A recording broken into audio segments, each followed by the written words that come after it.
Was this the best playoff game that you've ever seen? Ever? Ever. Absolutely not. Besides, okay. Exclude the 2016 finals. Best playoff game I've ever seen. I can only think of one that I've seen that I know for sure is Um, better.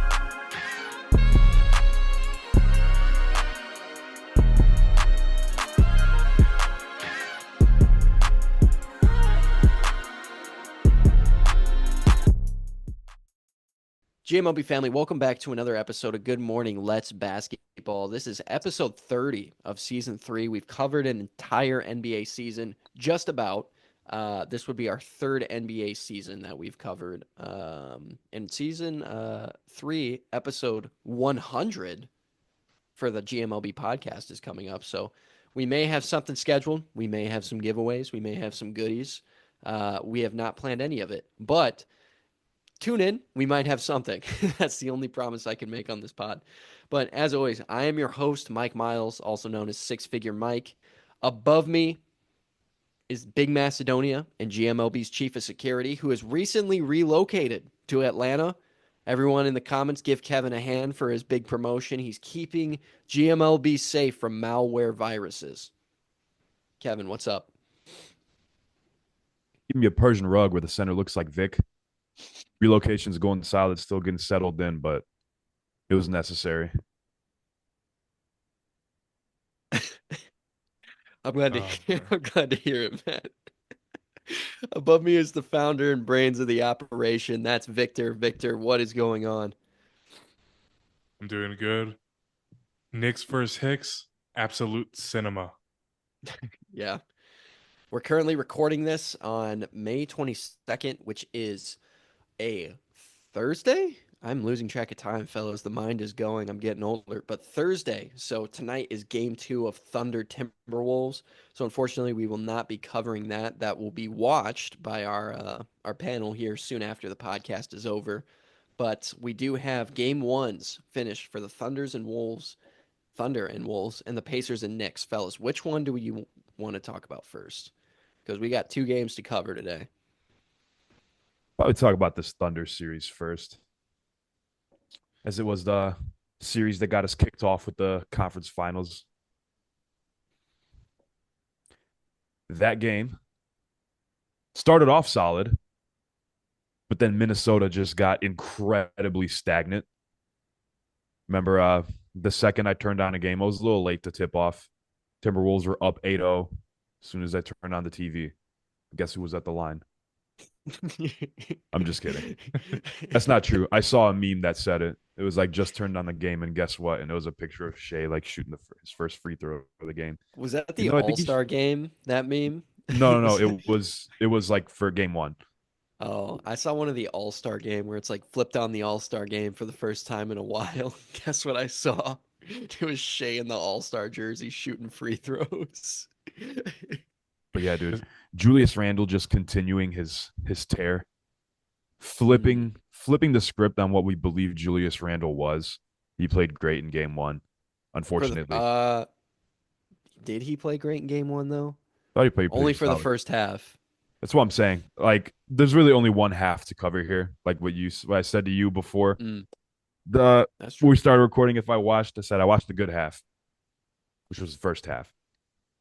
The whole team just hit a wall. Unfortunately, it's a That's an big crash. understatement, honestly. what I what I wanted to ask you guys because it just popped into my head when Kevin was talking about the meme he was saying with SGA, and that's who do you guys think is more hated now, Joel Embiid or SGA? Because I feel like SGA is starting to get a lot more hate from what I've seen on the internet and just like with the memes in general being him at the free throw line. We know Joel Embiid got those comments to him a couple seasons ago. What do you guys think? I think the temperature check on this is I think Shea is more of a meme. Like that's funny. I don't think people genuinely hate Shea. It's just funny to make fun of Shea, similar to how people treat Tatum. Like he's just kind of a meme. Embiid though, I think people genuinely dislike Embiid. Like just his like antics, the cockiness, the failure in the playoffs, the continued injuries, the flopping. I think people genuinely dislike Joel Embiid because he's just not a fun player to watch either, in my opinion, and I think in a lot of the NBA community's opinion, because he's always playing hurt, he's always injured. But as far as I know, and this is coming from a guy who's not really on social media besides YouTube and this pod, I don't think people like there's no malice in the Shea memes. I think it's just like free throw merchant memes. Yeah, I'd pretty much agree. I think Embiid is far more hated than Shea. Like, kind of talking to people in my workplace, even the Philly fans don't like Embiid. No one really has anything bad to say about Shea. And as I talk to people outside of this podcast, I think Embiid definitely, definitely takes that crown. And when he decided he was going to play for Team USA in the Paris Olympics last year, got a lot of heat for that too, because they're like, "Oh, look at him joining the team. Shouldn't be there." And that was the Yeah. whole thing. But yeah, I think Embiid still takes that crown. Speaking, this is a slight tangent, but I just really don't understand how that even works anymore with players like going for countries. Like, why does Cat play for the Dominican Republic? Why was Paulo going to play for Italy for all that time? Like, what? How and do then they backed get on out. these teams? Yeah, it's like, how is this even possible? Like, I don't understand. Can Shea play for Team USA if he wanted to because he's an American citizen, technically? Is he an American citizen? I don't even know, honestly. I assume, yeah, if I he's would. spending a majority of his time in the US. I have no idea, but I know Kyrie was saying like I think he wants to play for Team Australia next Olympic run, and then I don't know. There was talks of him also playing for Team USA. I don't know if he's made up his mind yet or not, but that does make no sense to me Was as well. And then I know Embiid wanted to go play for Cameroon next time they play or something. I think he said he wasn't going to play for Team USA again. yeah, I just I don't really understand how that works, but we can get back into the game here. So, yeah, my biggest observation, right? I wrote this question down in the first half because I was like, this is going to be a really fun question to ask the guys. And for anyone who watched the game, you know that Julius Randle was really, really good in the first half. Did was making incredible shots, contested, getting to the line, just doing pretty much everything for the Wolves on offense because Ant was struggling early, and then he hit a complete wall. So the question, I think, how many points does anybody have the box score up? How many Yeah. points did he score in the second half? Was it like four? Oh, in the It second was like half. 20 something in the first half, and in the second half, it was like 4 points. It was Oh wait, something crazy I like can look at that. that But actually. He yeah, had 8 points in the second half. how many do you have in the first? 20. Yeah, so hit a wall, and of course, the game was close. 20 Honestly, point first half. The Wolves were winning 48-44 at the beginning of the first half, and then by the end of the game, they lost by 26. So mhm. the question I was going to ask from observing that first half is, can Randall sustain this play throughout the series? And I think he answered my question by the second half performance. It was I bad. think he can definitely sustain the play. I mean, that was just one half of a 7 game series. On top of that, like, he shot 9 for 13 in the game. That's pretty good with 8 boards. I think he definitely can. I mean, they're playing a far better team. I don't think it's a secret, and I don't think it's crazy to say that OKC is way better than Minnesota. Nobody really expected Minnesota to go to the conference finals this year. But like I said, man, it's definitely a different look, a different opponent that they're playing up against right now. As much as people like to make the free throw jokes about the Thunder, they're pure hoops. They got great players. I mean, they got two bigs that can protect the rim. It's going to be tough for them. But the fact that, 28 points, 9 for 13 game one with all that talent around them on the opposing end, pretty impressive. Where it needs to get picked up is Mr. Michael Jordan's son needs to get on his high horse a little bit and start balling out. Jaden McDaniels needs to play like playoff Jaden McDaniels, which he has this playoff Yeah, he series. He's did. been really good. He needs to keep that up though. We can't do these stretches, Yeah. but it's gotta be consistent if they want to beat OKC. I think to be fair on like Anthony Edwards' part, he did get that ankle injury that was like late in the first quarter, early second. I can't remember exactly when it Yeah, was, but he you're right. ended up missing a lot of time going to the locker room. And that's when I felt like OKC started to like really catch up on them. And I know he didn't really play that good in the second half, so that's probably what was bothering him. But reportedly he stayed up till 3 a.m. watching game one film with his assistant coach. So it seems like he's ready for this game tonight. I actually do think that the Timberwolves could win this game tonight. Anthony Edwards having a a game to revive the series, and then Julius Randle. He's been playing great this playoffs. He's averaging 24, 5, and 6 on 39% shooting from the three. Oh, I I thought you were gonna say from the field. no. Go ahead. But yeah, I mean, he's been playing really good this playoffs, and the Timberwolves have had a good defense as well. I mean, they were keeping it pretty close for like the first half. They were winning. They won both Yeah. the first two quarters. Yeah, it's crazy. What do you guys think about Ant throwing the ball at Shea's balls though? Playoff ball. Tough or corny? What's the temperature? You know I love to ask this question. I like saw like the replay of it. Like, was he like looking at him where he threw it, or because I know like Shea was behind him laying down and he was like talking to the ref, or did he just like toss it behind him and it just happened to? It was definitely intentional.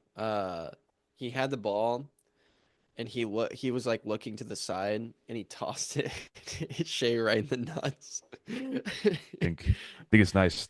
I think Ant Edwards Shea rivalry would be good to see, but these players don't like to have rivals anymore. They like to have club buddies and the same baby mamas. Shout out Brandon Uh Stupid. Ingram. Honestly, I mean, I just looked up that clip because I didn't remember it. That didn't really look that bad. Yeah. Do you think it was intentional though, watching it right No, now? I don't think it was Probably. intentional. Really? That looks so intentional to me, bro. He honestly like he There did like a wasn't even a quick ref. turn. He There he wasn't did even a like ref over that way. I don't know, man. I mean, it would have been intentional if he freaking just straight up winded back and then threw it at him, but it looked like just like a little toss. And that's exactly what he wants you to think. That's why they teed him up for it. If it wasn't intentional, he wouldn't get tagged. I don't know. I've seen Tatum get text for clapping, so I don't. Dude, the refs hate him. The That, refs that hate one's him. not. That one's not doing much for me. Remember the old JJ Redick spin the ball to the ref? He got Oh teched yeah. up for that. Yeah, he got teched up for that. Tim Duncan got a tech on the bench for laughing. Dame Lillard got teched in game one against the Pacers. He wasn't even playing. He was in street clothes. He was talking though. He deserved that tag. No. He was standing up on the bench, like yelling at So Haliburton. My everyone thing does that. is, like, if for anyone watching this podcast, please go look up a Tatum technical foul compilation because it is just absurd the technicals he gets. It's funny. Like I'm not saying it's a bad thing because it's definitely entertaining, but he gets the most absurd techs. Um, okay, here's another thing, non-basketball related, but something that definitely affected my experience here. How many times are the announcers going to bring up Nikhil Alexander Walker and Shea being cousins? I'm keeping a tally this game because I swear, bro, they brought that up at least 15 times. Like every time they're on the floor, it's like, oh, Shea's cousin, Nikhil Alexander Walker, checked into the game. Oh, look, they're guarding each other. Oh, look at these baby photos. It's like, dude, y'all got to stop. Please stop. Been like an ongoing thing too. I've heard them reference it pretty much anytime the Timberwolves and Thunder play. Like it's gonna get referenced. It's just right now it's gonna get really dead because they're playing a series and they're playing every couple of days throughout the season. I don't think you really picked it up because they're not playing that many times, just like 4 times, whatever the case is. But yeah, keep a tally. My guess is going to be Yeah, let's do an four over/under. times. I want to set the line. I think a fair line is 5.5. Let's do 5.5. Since it's game Dang. two, they already did it 15 times in game one. That's why I think it's going to be like less, but 5.5 for any I'm mention of them being cousins. I'm saying I'll take less. your tally. Less? Yeah. I was gonna go less. I feel like that's too high. Okay. I'm definitely going over on that. 48 minutes of basketball. Yeah, I'm taking the over on that. I'll update us next episode. I think this will be an interesting one. Dude, I think there was a bet too that you could. I saw like a random just like TikTok. It was like how many times will the Knicks broadcast show Timothy Chalamet? Oh, was that when he was with Kylie Jenner, or is this a different one? It was. I don't know. He's at every game, so I couldn't tell you which one Yeah, it was. that's a good one. Um, what do we think about the Caruso on Randall matchup? He Do was you think it When we got guarding. the better of him? He was guarding Jokic in the Nuggets series. I mean, I feel like. I mean, he didn't really. He stopped for a little bit of the game. You know what I mean in the second half, but first half, Randall was going off from downtown and stuff. He was only on Randall for the last like 5 minutes of the first half, though, because originally they had Hartenstein on him, and then he started abusing him. So they switched. That was like a Mark Dagnall adjustment. it's it's kind of crazy. I know like big men or like stronger forwards and centers definitely hate seeing like a smaller but strong like guard switched onto them because although they are smaller, they can be a little bit harder to back down sometimes. Got the lower center of gravity, they can use their legs a little bit more. Caruso being like a stronger guard, I think it's definitely annoying to some of the bigger forwards and centers as well. Not being able to just completely muscle over a guard that's so much smaller than you. But said he guarded Jokic for I can't remember. They said like he guarded Jokic for like this percentage of the game, and it was like a high percentage. It was like 70% of the game. He was like guarding Jokic, and that's like absurd. That Alex Caruso was guarding Nikola Jokic in Game 7 to go to the finals. Then Yeah. again, they were basically playing 5-on-4 that game with Aaron Gordon, but Hmm. still, Yeah. I'm not gonna Still. discredit that. Um. Yeah. Yeah.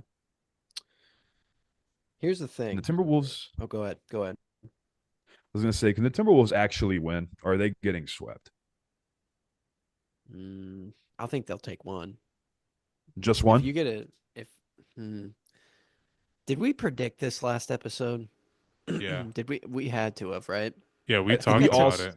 we all said Thunder in like 5 or 6. I think okay. I I think said I, as a I joke, six. even said Thunder in 4. I think the Wolves will get one. They'll get one game off. Just one. Just one. Game I 3. can't remember if I said 6 or 5. I think they'll win tonight, and then that's it. Well, that's sad. Yeah. It's unfortunate. Yeah, I asked because I don't think they're winning, like at all, Oh. Oh, you think they're getting swept? like damn near. Okay. I mean, what they did well, like the story of this game, as we've been saying, is first half versus second half. That first half, bro, when they stopped fouling Shea in the second, bro, they held Shea to 2 for 13 shooting. Yeah, Like, they did really well on Shea in the first half. He was only scoring at the line. yeah. And I think a lot of that has to do with Jaden McDaniels. But, like, I mean, to back up what you said, like, it's going to take a Shea 2 for 13 first half and Randall going absolutely blackout ballistic for them to even compete. Like, the MVP of the league isn't scoring. Neither is Jalen Williams. Jalen Williams also did not get started until really late in this game. For a majority of the first half, Isaiah Hartenstein was the leading scorer. So it's like, it really takes Shea not doing pretty much anything and Julius Randle going crazy for them to even end with a 4-point lead. They ended the first half with a 4-point lead. So like, what does Even it take to win?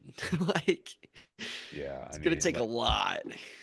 like you said, you're either going to limit Shea or you're going to limit the rest of the guys. There's way too much talent on this team. You can't just limit one dude. And like you said, I mean, Shea's MVP of the league. It was definitely an off half that he had. The chances of that happening again. I mean, he's a great player. He knows how to get to his spots and hit his shots. Mm. I wouldn't bank on that happening again. I will bank on Julius Randle having another great night, though. I just But struggle to call this game a good game for him. It was a really good game for half of it. I think I would say, like, as an individual, he did have a good game. Just the opportunity in the second half, don't believe was there too much for him. Yeah, he Like I really didn't said, touch it. yeah, exactly. And there's only so much you can do in that scenario, like not getting your touches on the rock. But just as a team, like I've said it 30 times already, like they just like hit the pause button Yeah. in the second half and then just I you guys need to watch this. I want to keep another tally, but I'll be probably too distracted with the Cousins thing. The amount of times, I don't know if you guys saw, the amount of times the Wolves turn their back to the basket, like back to the basket, and they end up turning it over from a double team that comes. 4 turnovers just off holding the ball with your back to the basket. The Thunder's like surprise double teams are absolutely insane. Like it was to the point where I'm like, dude, how many times have they done this? Like I'm afraid for anyone to try to post up against the Thunder right now for the Wolves. And that's Julius Randle, that's Nas Reed. Like that's a big part of their game, especially Julius Randle. And he turned it over twice just in the first half, just like throwing the ball away. It's just that pressure is something different, bro. That's something different. yeah, that like swarm defense that they play, Yeah. dude, they like mastered that. The thing about the Thunder is it's not like they have like well, they have Lou Dort, who is just named to the all defensive team. It's not like they have like super amazing defenders on their Mm, squad. They have good defenders, but as a team, their defense is so good. yeah. So I feel like any type of defense that they played would work. I've seen them throw in a zone a couple of times against Denver, but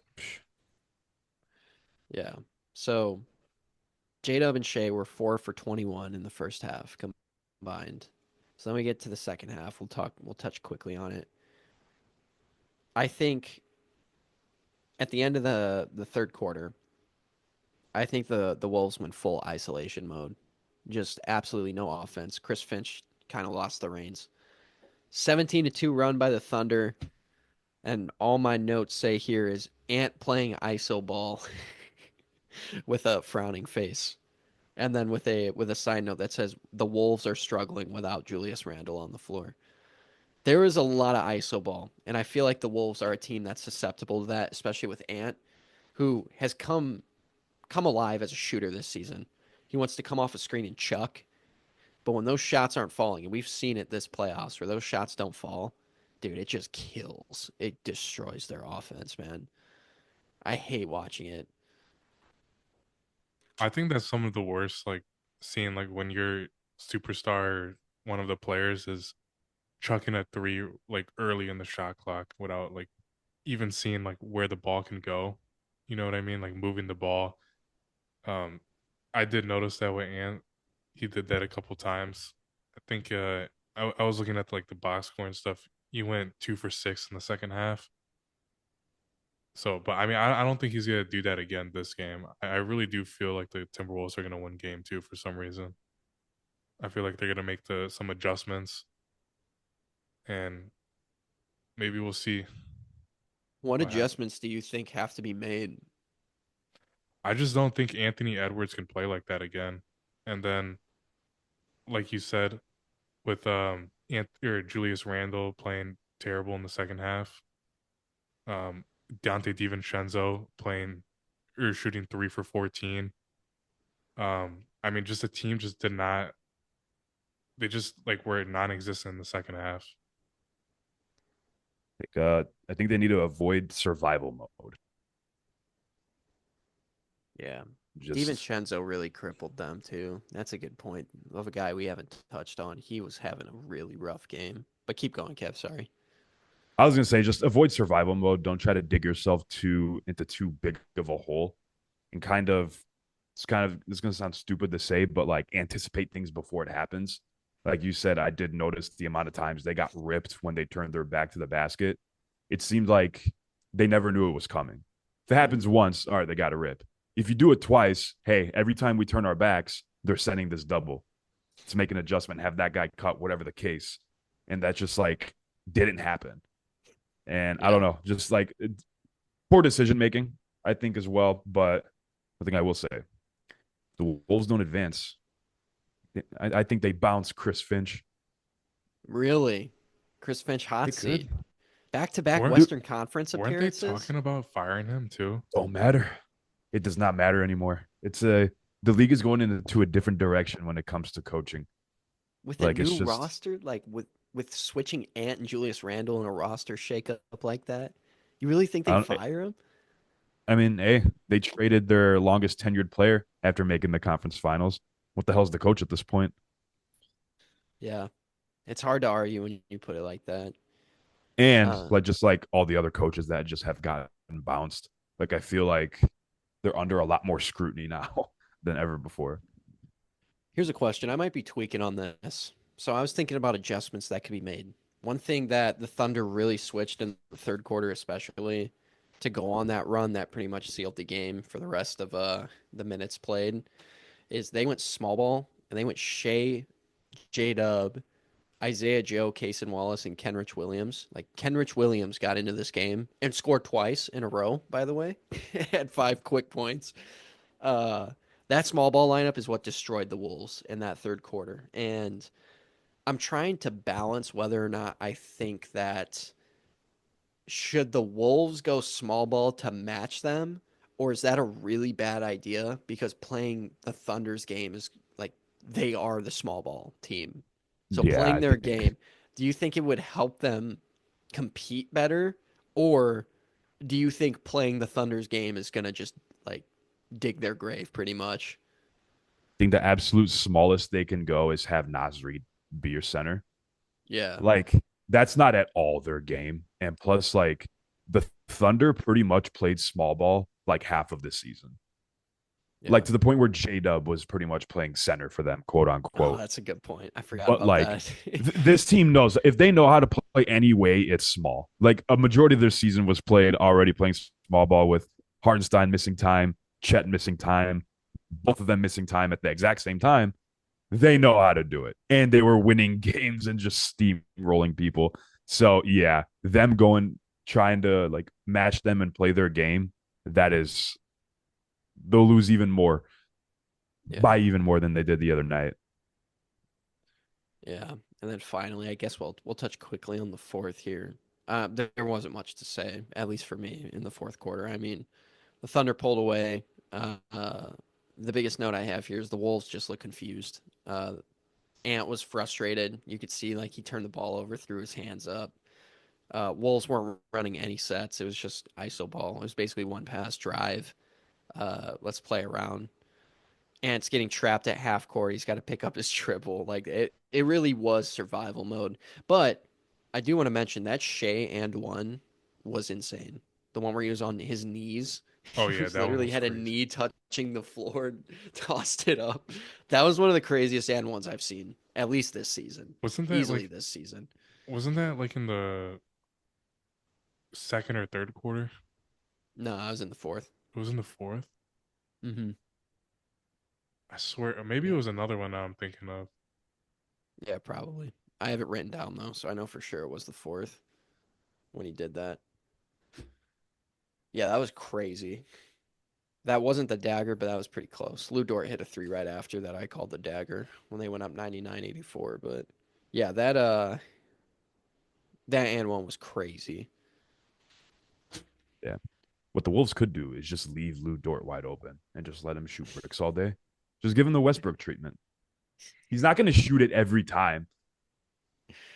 Yeah, that's a good point. Or like Caruso did hit some threes, but I feel like leaving Caruso open is also not a horrible option. There's just too many weapons, dude. It's really not. Leaving Caruso open, I always thought was a pretty decent idea. When he was on the Bulls, he would get so many good looks, but he would just clank. I'm like, dude, you should be like an amazing shooter. Yeah. That's what you get when you're too athletic, man. You know what's crazy? Now that I'm thinking about it, little side tangent here. I haven't seen Alex Caruso dunk in a really long time. Do you remember that guy on the Lakers? How much he was dunking and like postering people and like getting up? I haven't seen him dunk in a minute, bro. Doesn't Am have to I anymore. am I tweaking or like did he get like a major injury or something ever? Did he sustain like a ACL, like Achilles, MCL, like something like that? I don't recall. I could be wrong though.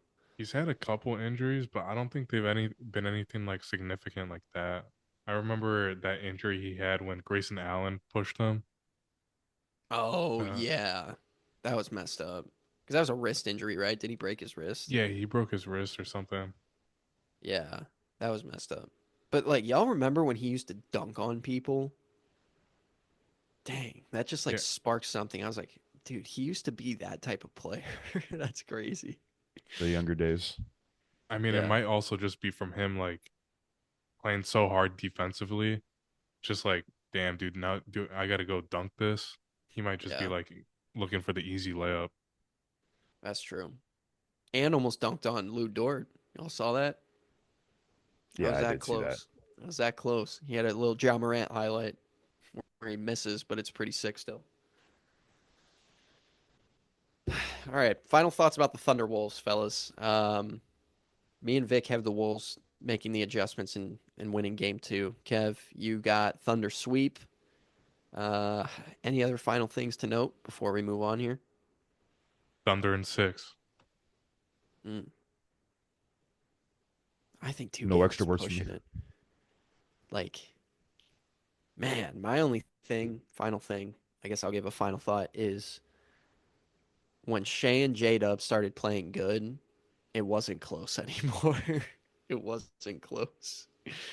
And I don't think they're going to play bad for a significant stretch of this series. So, yeah, 5.5 is the line for the mentions of Shea and Nikhil Alexander Walker being cousins. Let's move on to the bread and butter of this series. And of course, Kev, uh, we ended up FaceTiming for the entirety of the second half of this game. So I have no second half notes. But I do have first half notes. But let's move on to the Pacers Knicks here. Um, Fellas, where do we start with this game? This was a classic. Is this here? I'll actually start it. Was this the best playoff game that you've ever seen? Ever? Ever. Absolutely not. Besides, okay. Exclude the 2016 finals. Best playoff game I've ever seen. I can only think of one that I've seen that I know for sure is Um, better. That's not including the finals, of course, because the 3-1 comeback, like that game seven, was probably the greatest game ever, but exclude that. let me think. I mean, so many playoff games I've watched. Vic, did you say in the chat this was the greatest game you've ever No, seen? I I don't know. The one of the greatest games I've seen from the Pacers, and it wasn't this game. It was the one where they came back against the Bucks. Game five?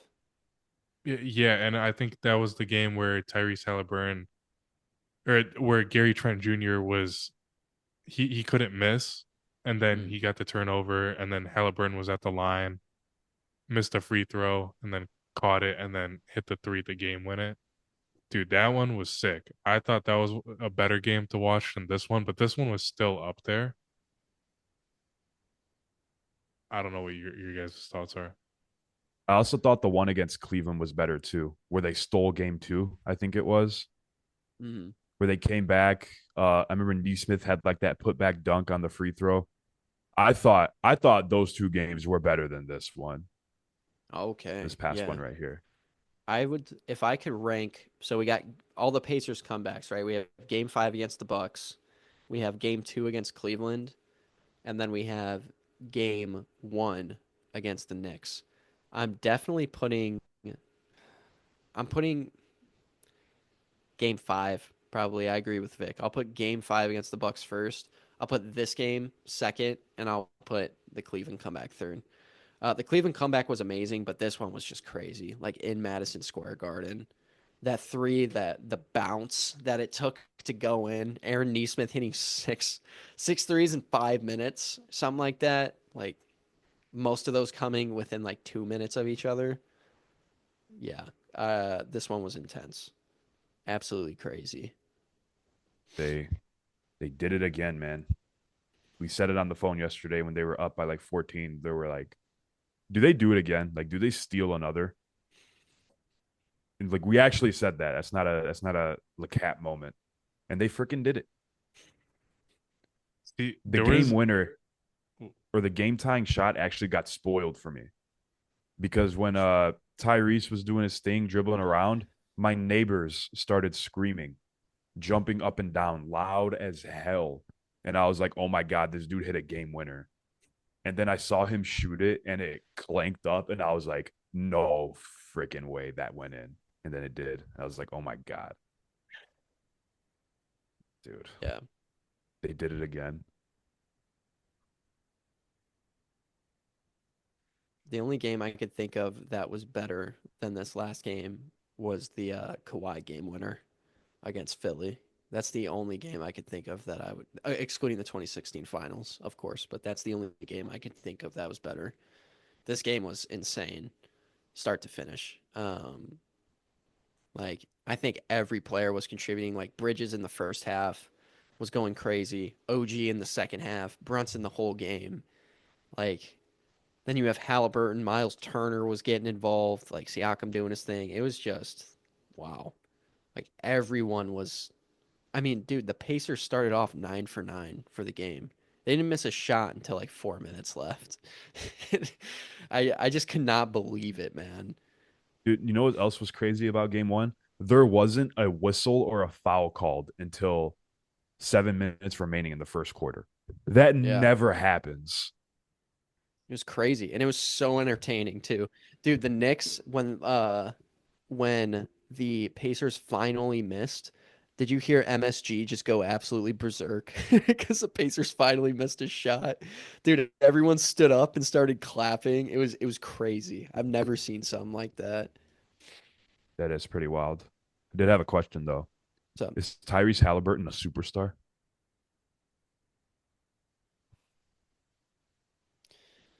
I'm not ready to answer that. He's really close. He is really, really close. My bigger question, I think, would be: is he considered a playoff riser in the tier of Jimmy Butler, Donovan Mitchell, Jamal Murray? Is Tyrese Haliburton a playoff riser? Because I think that's honestly potentially a more exclusive list. hmm, I do like that better than calling him a superstar. I don't think his game is fit to be a superstar. Like he's not even a score first player. For that reason, I'll say he's probably not a superstar. He's a superstar in his own way. I'll say that. I'd say he's a superstar, but not like your traditional superstar. Because the The reason Pacers, I asked is because go ahead. First Take talked about it. Hmm. Like What they say? Stephen A said, "Hell no, this brother is not a superstar."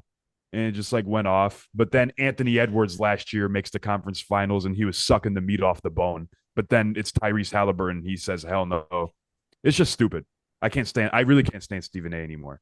But like, I don't know. I feel like it needs to remain consistent. If the best player on a team takes the team to the conference finals and you call him a superstar, the guy that does it next year, you have to call him a superstar too. That's just kind of Yeah. how it works for me. I didn't call either of them superstars. I think superstars is a pretty exclusive list. And I think people throw the word superstar around a lot, like they do the word elite.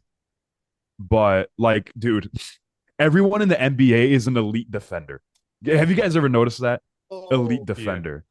I'm like, oh, no, there's literally probably like four maybe 5 elite defenders in the NBA. And they say everybody's an elite defender. I hate it. They Yeah, just throw around these terms. they do Superstar, that. elite, and playoff riser are very, very exclusive lists. These are not things that we can throw around.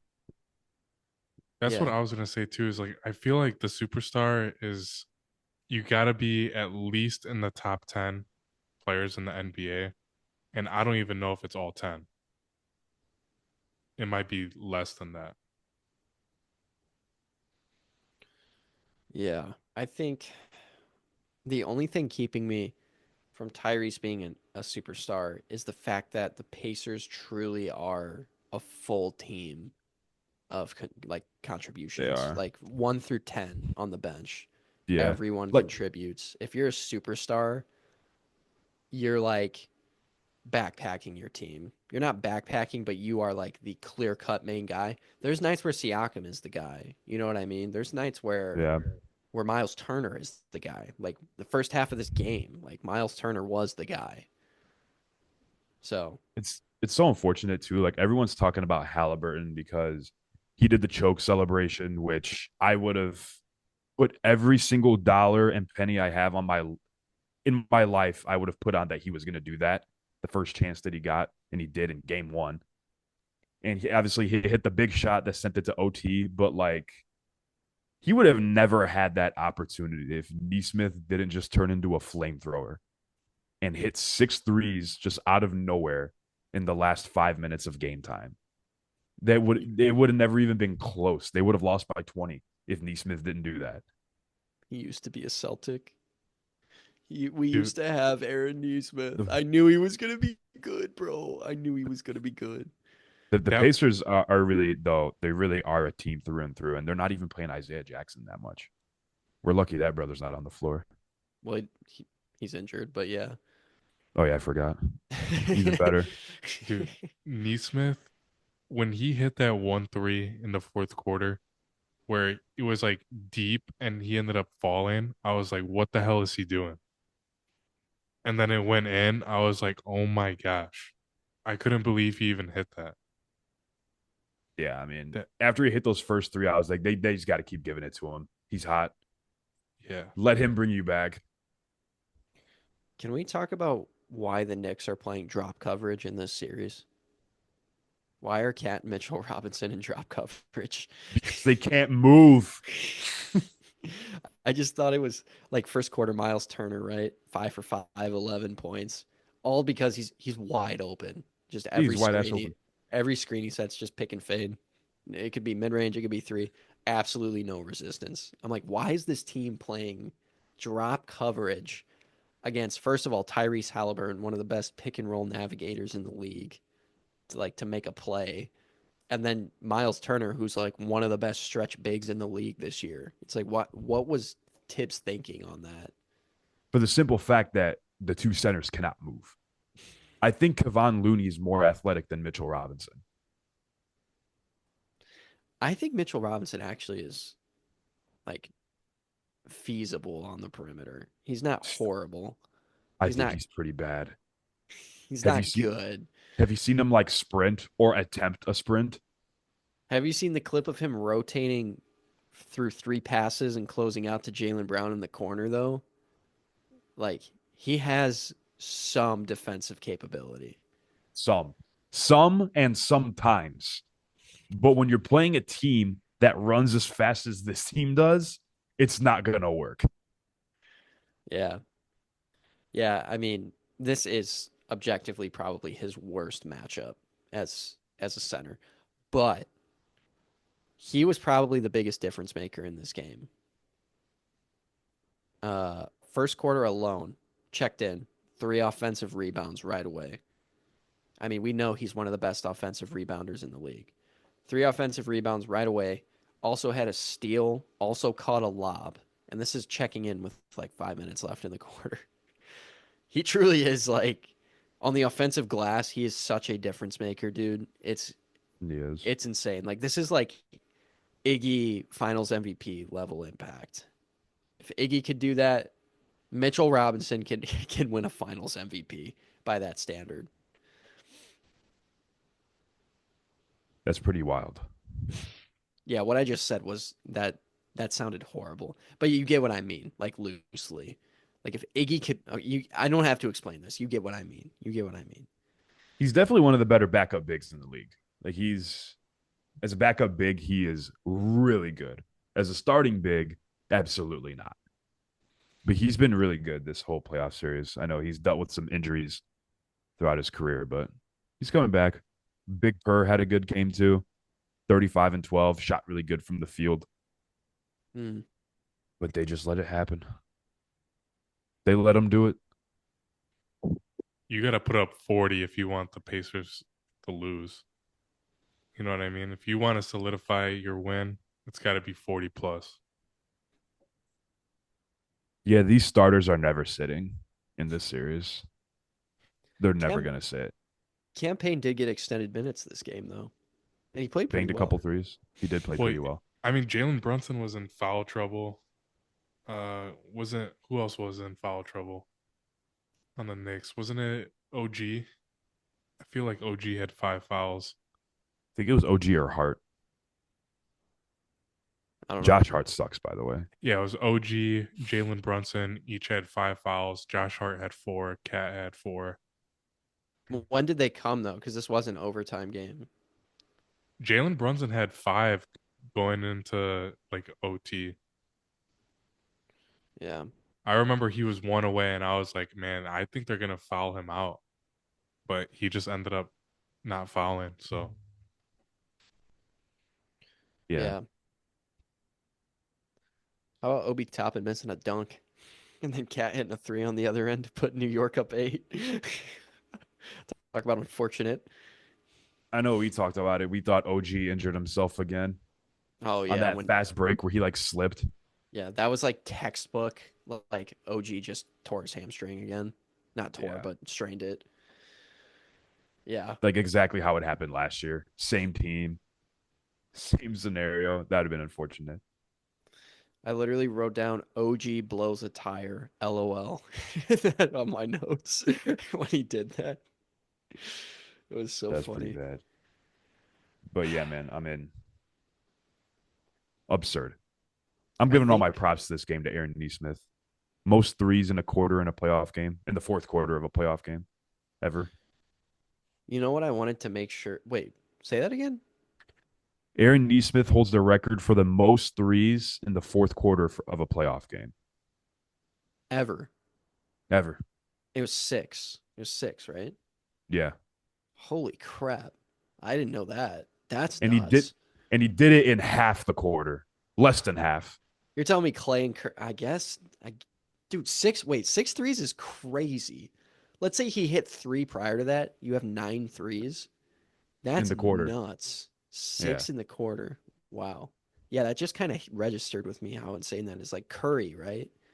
Like Curry's had six threes like a quarter with 6 threes, but never in the fourth. That's wild. I Wow. think Curry just got his like first buzzer beater ever, like either last season or the season before that, Mm. I remember and it's seeing that. and it's like Like the only buzzer beater of his career. buzzer beater to like win a game because he's had a lot of buzzer beaters. Yeah, Or like, are buzzer you beater to talking win a game. to win a game? Okay. Yeah. Yeah, yeah. I guess that.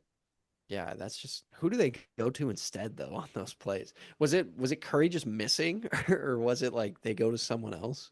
We got to remember this team went 72 and 10 and then got KD. I don't think there was a whole lot of opportunity for him to hit a game winning shot. That's what I was gonna say. Yeah, But then I remembered like 2022 where they were just like horrible. I was like, how did he not hit one like that? You know what I mean? But um yeah, I wrote down campaign is unplayable. Kevin, I told you this. I wrote down campaign's unplayable, and then because he came in, foul, got scored on twice, turnover, and I was like, wow, okay, get him out of the game. And then he just came back and started going off, like just started hitting threes. And I was like, I had to like if you look on my notes right here, that's campaign is unplayable, and it's just crossed out. I guess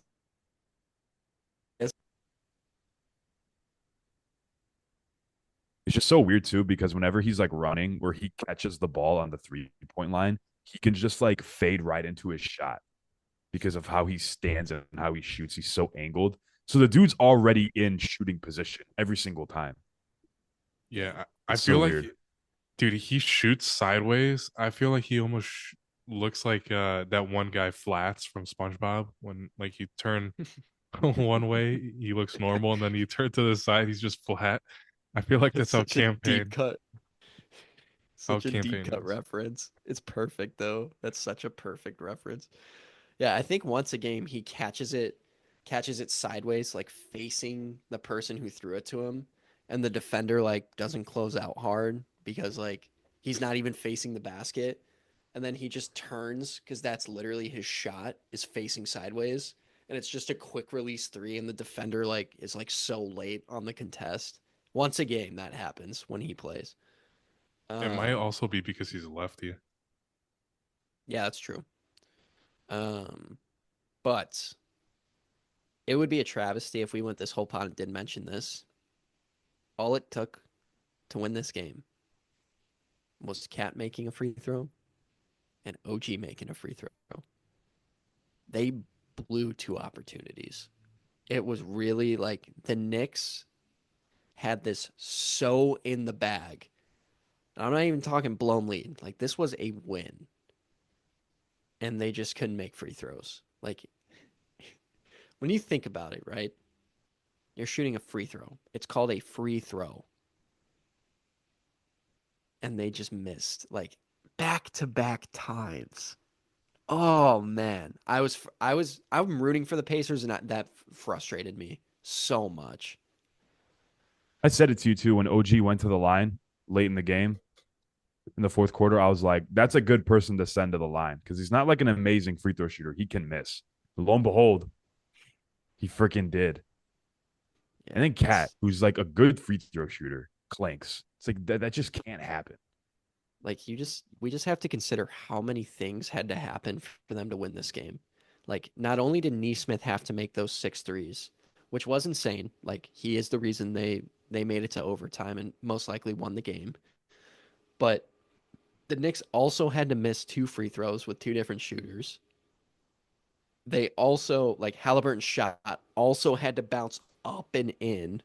They also had to go and win in overtime. Like I this is like that game was insane.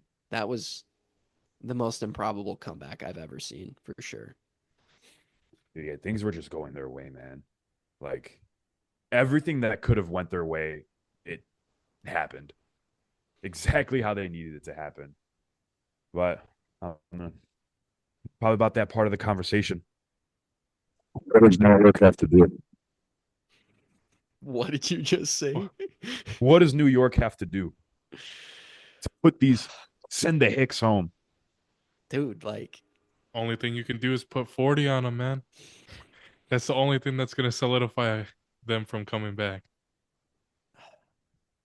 truthfully, I really don't think they have to make an adjustment. Like that they won that game. Just It got don't stolen suck. from them. Yeah, just don't sell a 13-point lead in like 3 minutes of game time. Like again, you can't predict Aaron like this happened, so all credit to him, but you can't predict Aaron Nesmith six threes, two missed free throws, Haliburton having a wide open floater and deciding to dribble it out and shoot a deep mid range jump shot that bounces in. Like I really don't think they have to adjust that much. Like maybe some small minor tweaks. Maybe I don't know. They could I don't know. It's just how do you adjust Horrible when luck. how do you adjust? Yeah, first off with horrible luck, but second off when you play five guys. Like it's not like you can like mix your lineups up and play lineups that you think will compete better because they play one lineup for 40 minutes a game. I guess the biggest adjustment for me is don't start the game and drop coverage. How about that? Something simple like that. That might go a long way. That like whole late fourth quarter and then overtime is just really hard. Still kind of hard to comprehend Yeah. just how that game turned out. It's like I've never seen a game that was more set in stone and solidified W than this one right here. Yeah. Like, I can't believe it. And I said it to you too. Like the fourth quarter, they were up and they were trying to play keep away, but it looked like they were still trying to score. They were driving to the basket, hitting the Oh, cuts. yeah. It's like, dude, dribble it out. Dude, Cat You guys dribbling are the ball winning. out. That was so funny watching Cat like dribble the ball out to I know, half dude. court. The way he It's moved like, was so funny. dude, it was so crazy. I was like, why are you guys trying to score? You're up. It's Yeah, like they need to beat you right now. Brunson was literally about he did an in and out and went into his floater, but it was a good enough contest where he didn't shoot it and he had to pass it out. Like he wanted to shoot that shot while up with 14 seconds. It was like, dude, why are we shooting the ball? Yeah, you're right Dude. though. That was like brain fog moment for the New York Knicks. Yeah, and they didn't have the shot clock either. The shot clock was turned off. Like it was just Yeah. sell. So yeah, I think the only really thing I can tell the Knicks right now is just don't suck, and you win the series. Yeah. Dude, think of like if on that inbounds play where I believe it was Brunson or Bridges threw it to Josh Hart and Andrew Nemhard was on him and Hart slipped. If that was a steal, that Halliburton shot could have been a game winner. Like imagine that. They don't even force overtime and they actually just win it off a game winner. Just win it. Yeah, that was crazy. We were talking about that too. Like how did Nemhard not get that ball? I Yeah. forgot about that play. Yeah, that was one I specifically remember because before we know all the insane stuff took place, we were like, "Oh, they could win it with that." Before Halliburton ended up doing it anyway. Hey, what do you guys think about Halliburton's trash talking? I mean, we've discussed this on the pod multiple times that he talks a special kind of trash. Why does every NBA player want to fight him, including like retired players? Like, don't forget about Tim Hardaway Jr. wanted to fight it, or not Jr. Tim Hardaway Sr. wanted to fight him. I think people just think he sucks, so that's why they just like talk trash about him. I really think that's it. He really got under Dame's skin though, to like an uncomfortable level where like Dame got the tech from the bench, and then the next game when he came back, they got in each other's faces. I was like, dude, why does Dame want to fight him so bad?